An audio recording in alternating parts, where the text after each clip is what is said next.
नमस्कार, मैं उपेंद्र यादव। आप देख रहे हैं वी न्यूज यूट्यूब चैनल। जाति जनगणना अगर केवल यह सामने लाती कि देश में किस जाति के लोग कितने लोग रहते हैं तो यह निरर्थक रहेगी। हमें यह आंकड़े चाहिए कि किस जाति के पास कितनी कुल जमीन है और कितनी व्यक्तिगत जमीन है, किन आर्थिक संसाधनों पर किसकी दावेदारी है, तभी देश की असमानता सामाजिक आधार सामने आएगा।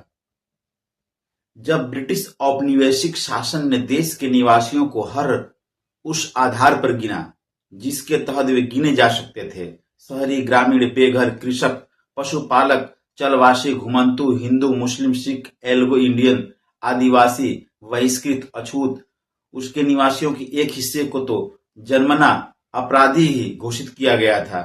1871 के क्रिमिनल ट्राइब्यूनल एक्ट में हर 10 वर्ष पर उसकी संख्या बढ़ जाती थी, क्योंकि कोई समुदाय जन्मना अपराधी है, इसे घोषित करने का अधिकार पुलिस सुप्रिंटेंडेंट की सिफारिश पर कलेक्टर को दे दिया गया था और वे इस काम को पूरी मुस्तैदी से निभाते थे। ब्रिटिश शासन ने मनुष्यों को तो जाने दीजिए, सांपों की किस्मों को लेकर भालुओं तक को गिन डाला, पूरे देश के चप्पे चप्पे की पैमाइश कर डाली।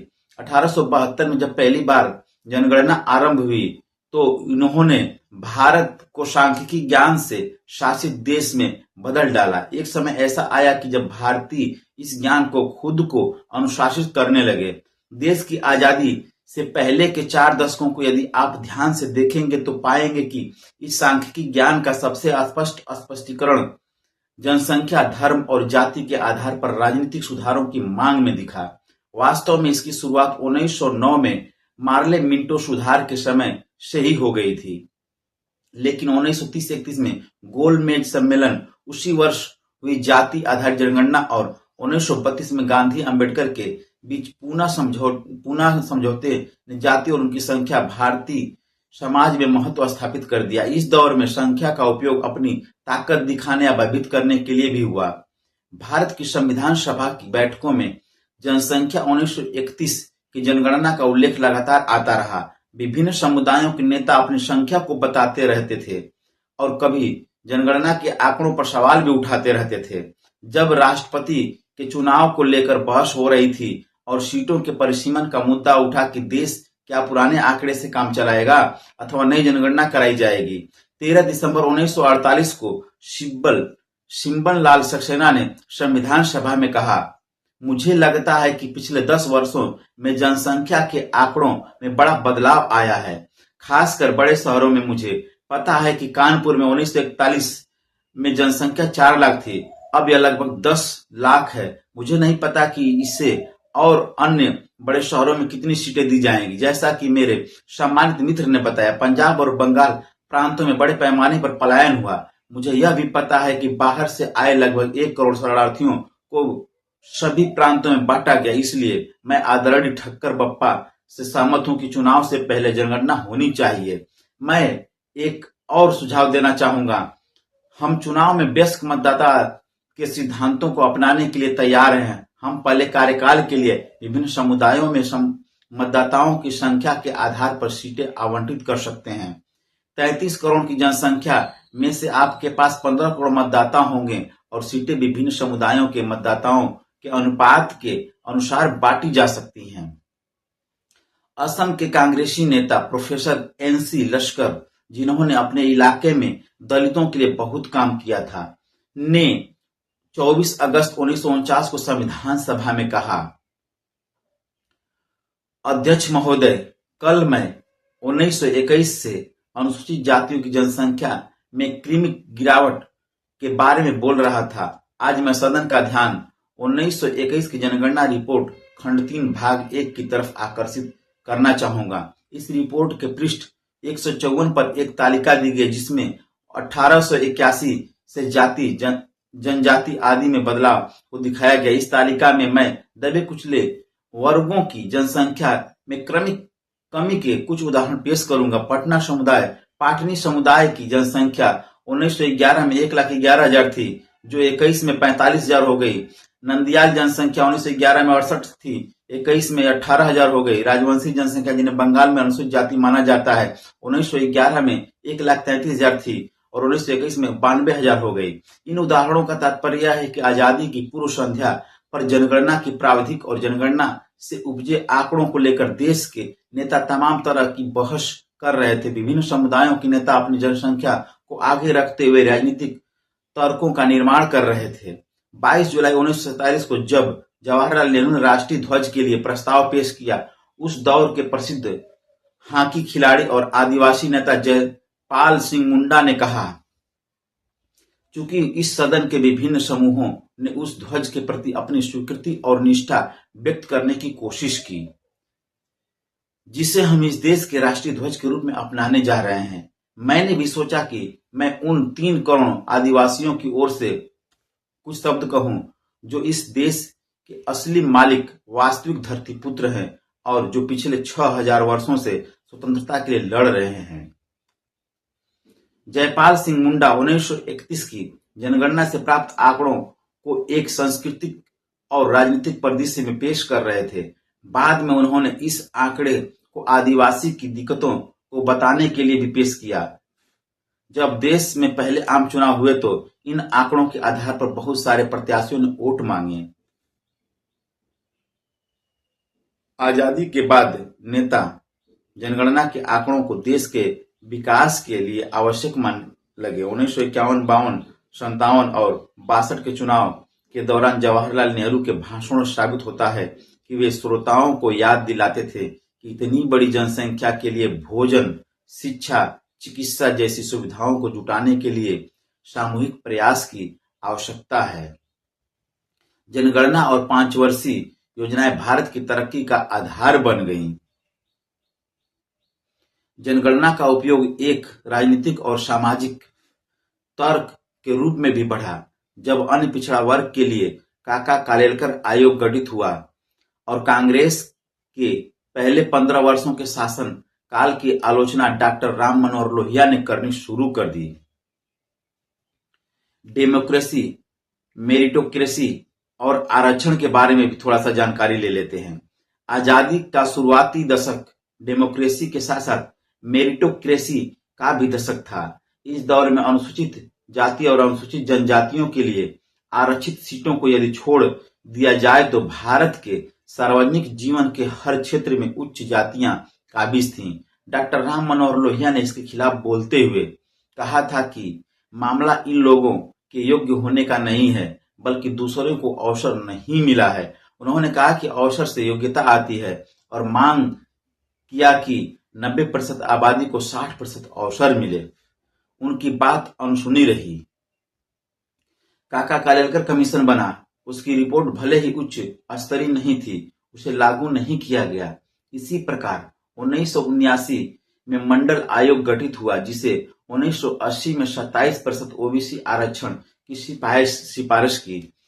इसे भी नहीं लागू किया गया। 1990 में जब बीपी सिंह की सरकार आई तो उन्होंने अपनी सरकार के एक बेहद नाजुक क्षण इसकी सिफारिश के एक हिस्से को लागू कर दिया। इसका व्यापक विरोध हुआ और क्षुब्ध लोगों ने हिंसा की।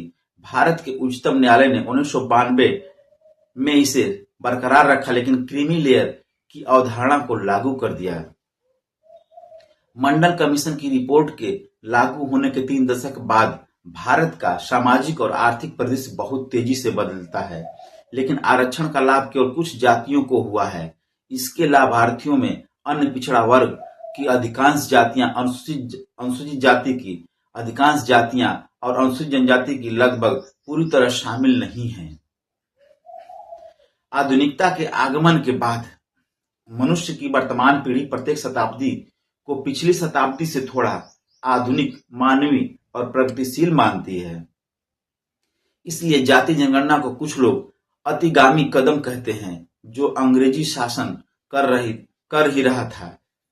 कहा जाता है कि इससे जातिवाद को बढ़ावा मिलेगा, लेकिन वे भूल जाते हैं कि जातिवाद की संस्कृति मनोभूमि काफी पुरानी है और जाति को खत्म करने के लिए सामाजिक समता और आर्थिक बराबरी को हासिल करना होगा।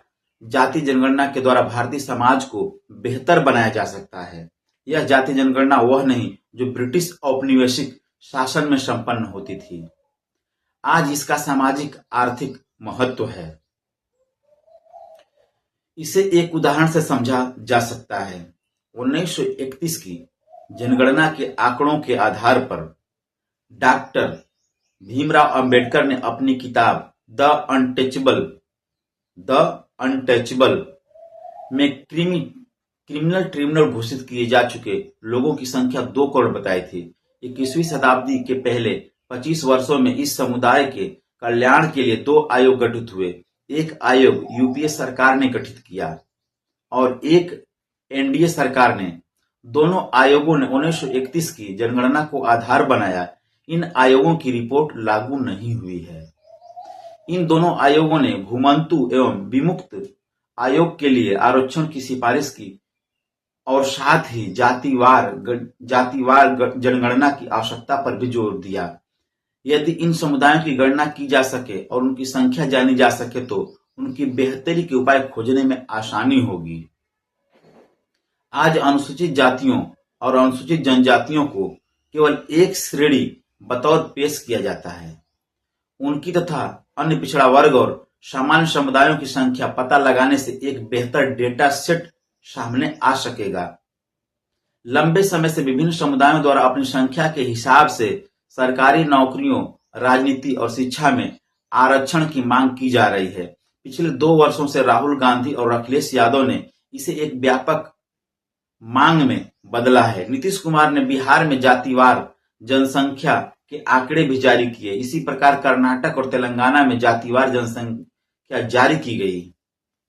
तमाम भारतीय जाति के आधार पर अपना जीवन जीते हैं, लेकिन भंगिमा ऐसी बनाते हैं जैसे वे जाति का नाम पहली बार सुन रहे हों।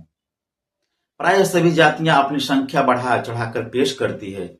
नीति निर्माताओं को दूसरी जातियों के बारे में ठीक जानकारी नहीं होती है और पूर्व धारणाओं के जरिए नीतियां तय होती हैं। इन सभी प्रवृत्तियों पर अंकुश लगाने की जरूरत है।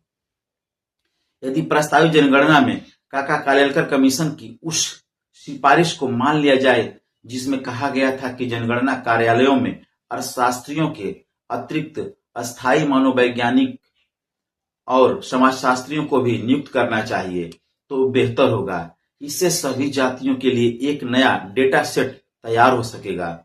नवीन किस्म के अध्ययन और निष्कर्ष संभव हो पाएंगे।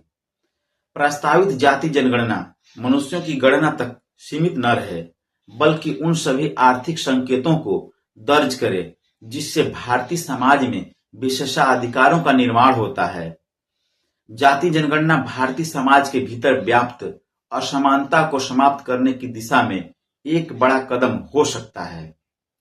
17 सितंबर 1943 को all India trade unions workers के अध्ययन शिविर में दिए गए भाषण में डॉक्टर भीमराव अंबेडकर ने ध्यान दिलाया था कि आर्थिक असमानताओं से संसदीय लोकतंत्र दम तोड़ देते हैं। यदि आर्थिक बराबरी को सुगम बनाने वाले उपाय नहीं लागू किए गए तो जाति जनगणना राजनीतिक दलों के लिए वोट मांगने और जनता को सामाजिक रूप से लगातार पुनर्विन्यासित करने की कवायद बनकर रह जाएंगे। जाति जनगणना अगर केवल यह सामने लाती कि देश में किस जाति के कुल कितने लोग रहते हैं तो ये निरर्थक रहेगी।